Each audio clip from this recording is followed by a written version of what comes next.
Halo pecinta anime, video kali ini saya akan menceritakan rangkuman cerita anime Kimetsu no Yaiba yang kalian tahu sendiri. Kalau ini anime sangat populer dan digadang-gadang sebagai anime terbaik, oke saya akan menceritakan seluruh alur cerita anime ini.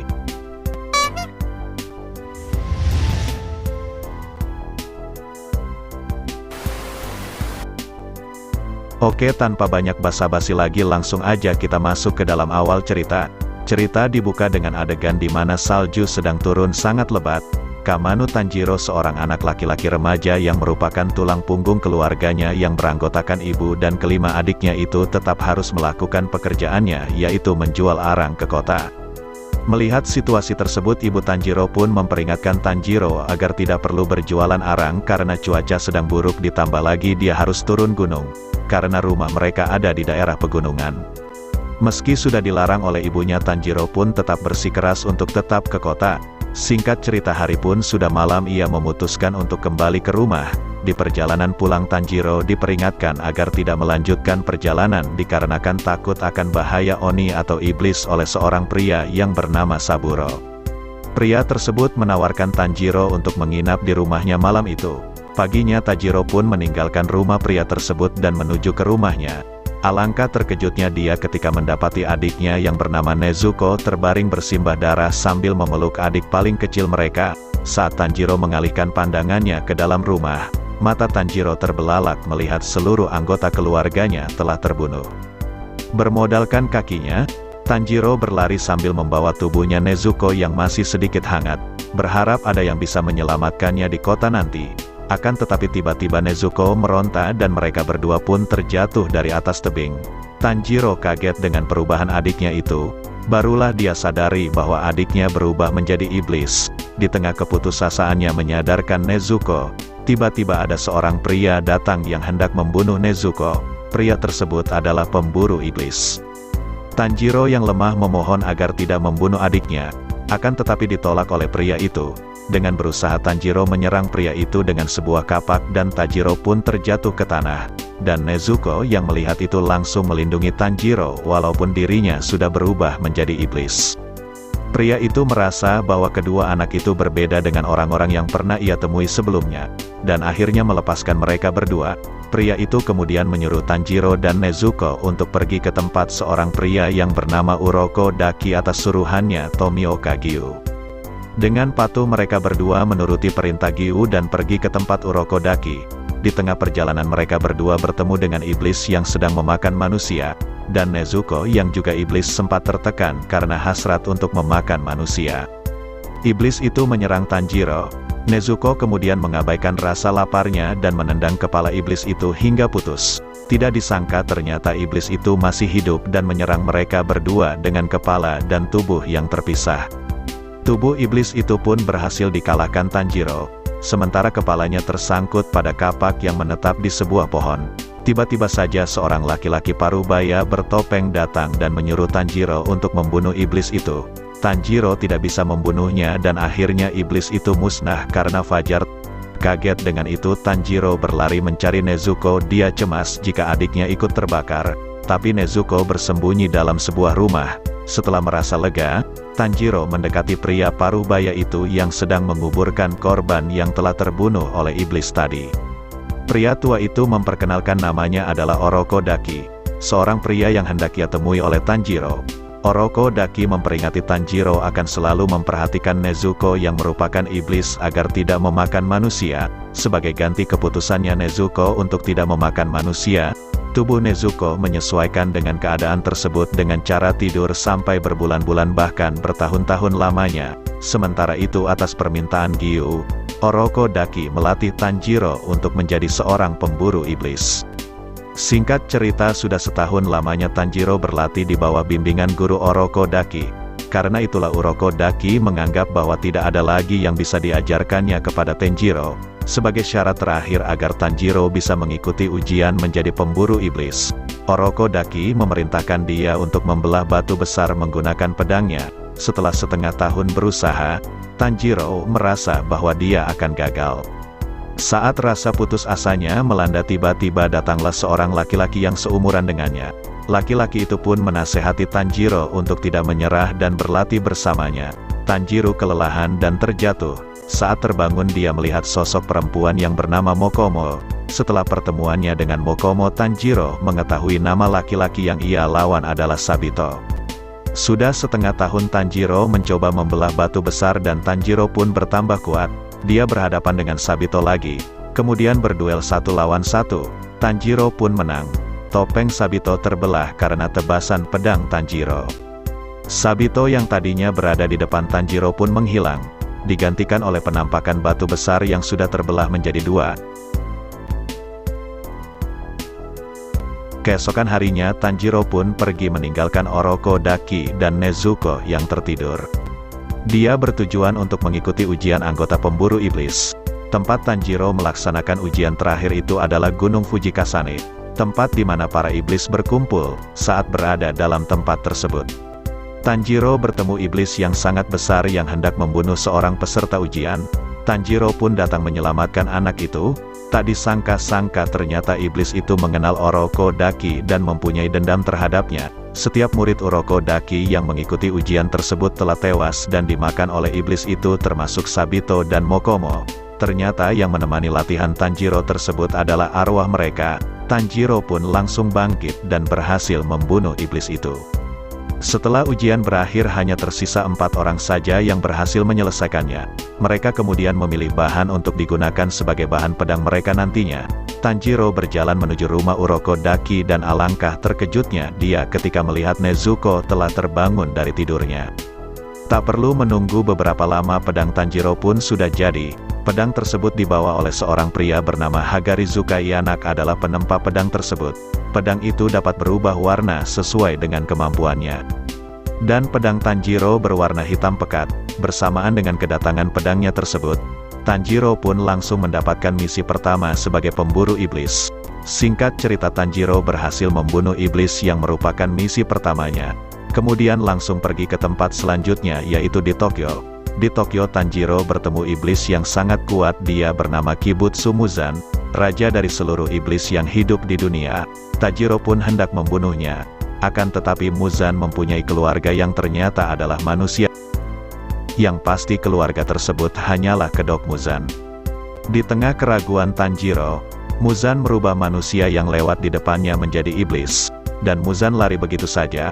Tanjiro segera mengamankan orang yang baru saja menjadi iblis tersebut. Tiba-tiba ada 2 iblis yang datang menghampiri Tanjiro. Iblis itu bernama Tamayo dan Yoshiro. Mereka berdua adalah iblis yang menentang dan ingin membunuh Muzan si Raja Iblis. Kemudian Tanjiro pun dibawa ke tempat Tamayo untuk diajak berdiskusi. Tamayo merupakan iblis sekaligus seorang dokter. Dia merawat korban Muzan tadi. Tamayo bercerita jika dialah yang merubah Yoshiro menjadi iblis. Tanjiro yang mengingat tujuan utamanya adalah mencari cara agar Nezuko bisa kembali menjadi manusia menanyakan hal tersebut kepada Tamayo. Tamayo pun mengatakan bahwa itu bisa dilakukan. Di tengah obrolan mereka diserang oleh 2 iblis suruhan Muzan. 2 iblis itu ditugaskan untuk membunuh Tanjiro. Karena penampilan Tanjiro mirip dengan orang yang hampir membunuh Muzan di masa dahulu kala dan menganggap Tanjiro sebagai sebuah ancaman, kedua iblis itu mengaku sebagai anggota 12 iblis rembulan yang merupakan bawahan langsung Muzan. Dan pada akhirnya Tanjiro pun dapat mengalahkan iblis tersebut dengan dibantu Tamayo dan Yoshiro. Keesokan harinya Tanjiro pergi dari kediaman Tamayo dan Yoshiro untuk misi baru. Di tengah perjalanan Tanjiro bertemu dengan seorang pemburu iblis yang ternyata adalah orang yang pernah mengikuti ujian akhir bersamanya dulu. Tanjiro dan Zenitsu langsung ditugaskan untuk bekerja sama mengalahkan iblis. Iblis itu berada di sebuah rumah di tengah hutan. Tanjiro dan Zenitsu pun terpisah. Tanjidor bertemu dengan seorang anak laki-laki yang menggunakan topeng babi. Dia adalah pemburu iblis yang pertama kali menyelesaikan ujian terakhir. Itulah sebabnya kenapa dia tidak ada saat peserta lain sedang berkumpul. Tanjiro awalnya berdebat dengan anak laki-laki tersebut, tapi kemudian mereka bekerja sama untuk mengalahkan iblis itu. Kita pindah ke Zenitsu. Zenitsu adalah seorang pemburu iblis yang menggunakan teknik petir yang bahkan dia sendiri tidak sadar jika dia itu kuat. Saat ia pingsan, kesadaran lainnya lah yang menguasai pikiran Zenitsu dan akhirnya dia berhasil mengalahkan iblis itu dengan sangat cepat.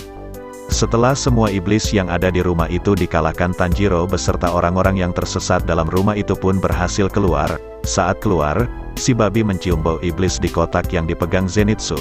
Zenitsu tetap melindungi kotak tersebut walau tahu di dalamnya adalah iblis, karena Zenitsu berpikir di dalam kotak tersebut sangat berharga bagi Tanjiro. Tanjiro pun langsung menghentikan pria bertopeng itu. Pria bertopeng babi itu pun menyebut dirinya sebagai Hashibida Inosuke. Kemudian mereka bertiga istirahat dan memulihkan kondisi tubuh di tempat yang telah disediakan bagi para pemburu iblis. Di tempat itulah untuk pertama kalinya Nezuko memperlihatkan diri kepada mereka berdua.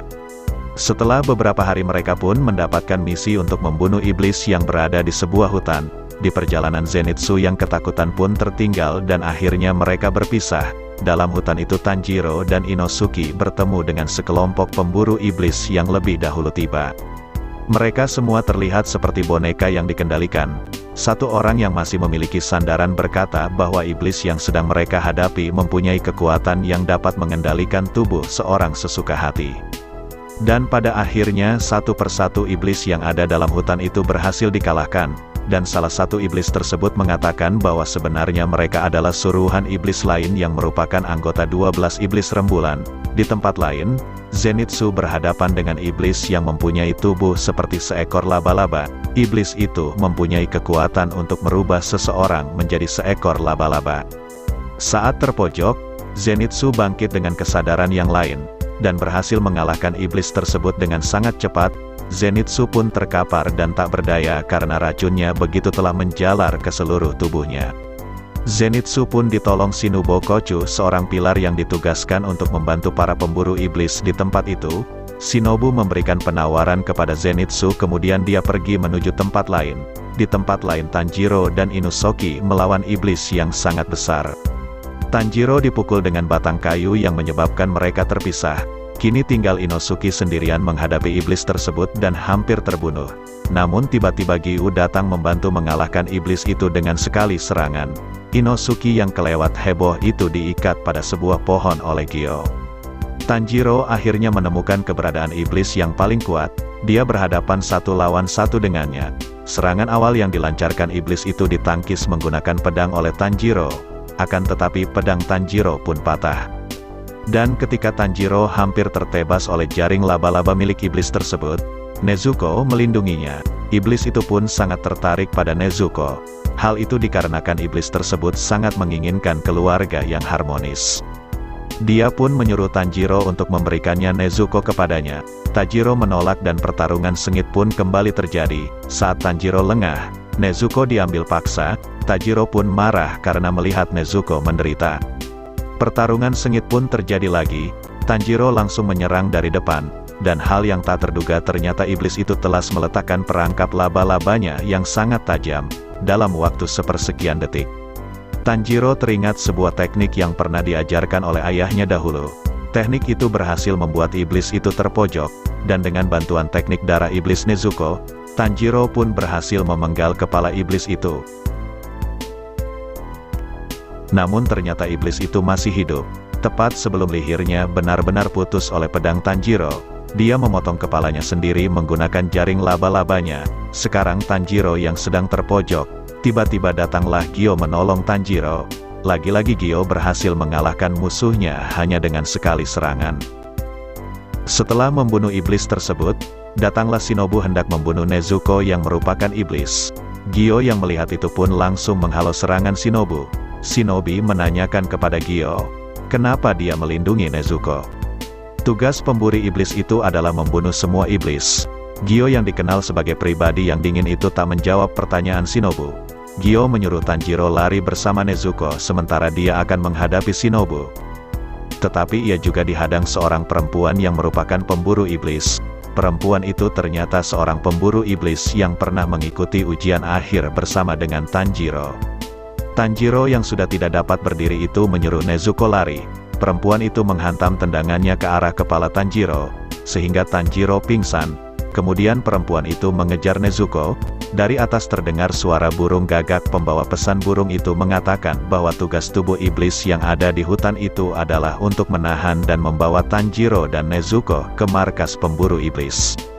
Hari itu juga Tanjiro dihadapkan oleh ke-9 anggota pilar. Mereka memutuskan untuk langsung membunuh Tanjiro dan Nezuko.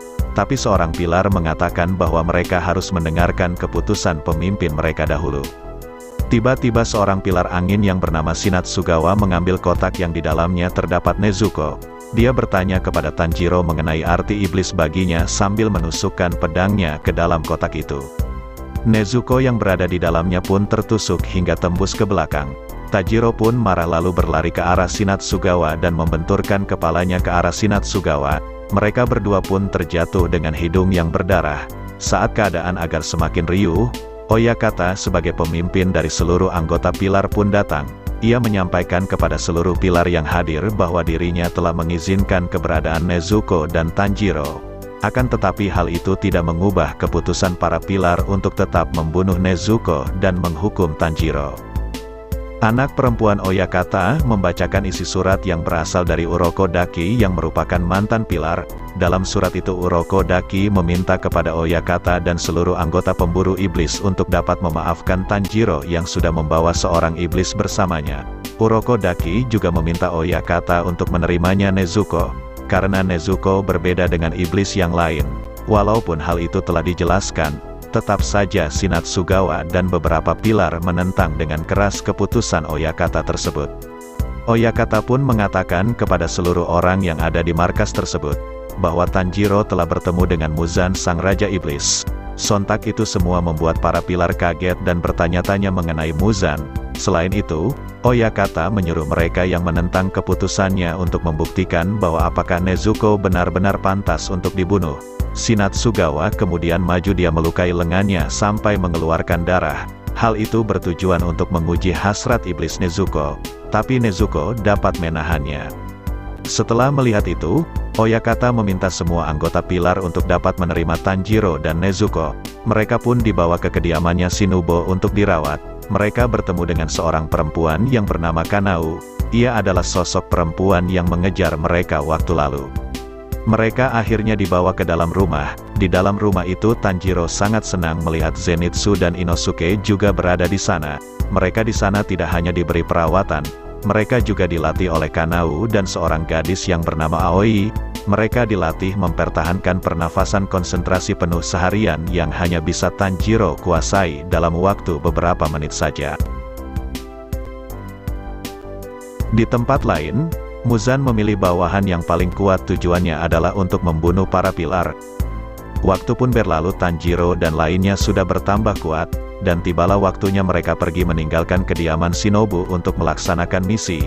Mereka disuruh untuk menyelidiki sebuah kereta-kereta yang telah menyebabkan 40 orang menghilang. Penyebab dari semua itu tak salah lagi adalah iblis. Tanjiro dan yang lainnya ditugaskan untuk segera menyusul Rengoku yang telah diperintahkan lebih awal dari mereka. Keesokan harinya Tanjiro dan yang lainnya pun berangkat. Di depan gerbang kediaman Shinobu, Gyo melihat kepergian Tanjiro. Tanjiro berterima kasih kepada Gyo atas segala hal yang pernah dia lakukan demi dirinya. Dia tidak tahu bagaimana caranya untuk berterima kasih kepada Gyo. Gyo mengatakan kepada Tanjiro untuk selalu mengasah kemampuannya serta menjalankan tugasnya sebaik mungkin sebagai pemburu iblis. Akhirnya Tanjiro dan lainnya sampai di kereta untuk menjalankan misi. Dan disinilah akhir season pertama. Untuk kelanjutannya ada di movie-nya, yang mungkin akan saya rangkum juga, dan saya taruh linknya di bawah. Sekian dan terima kasih.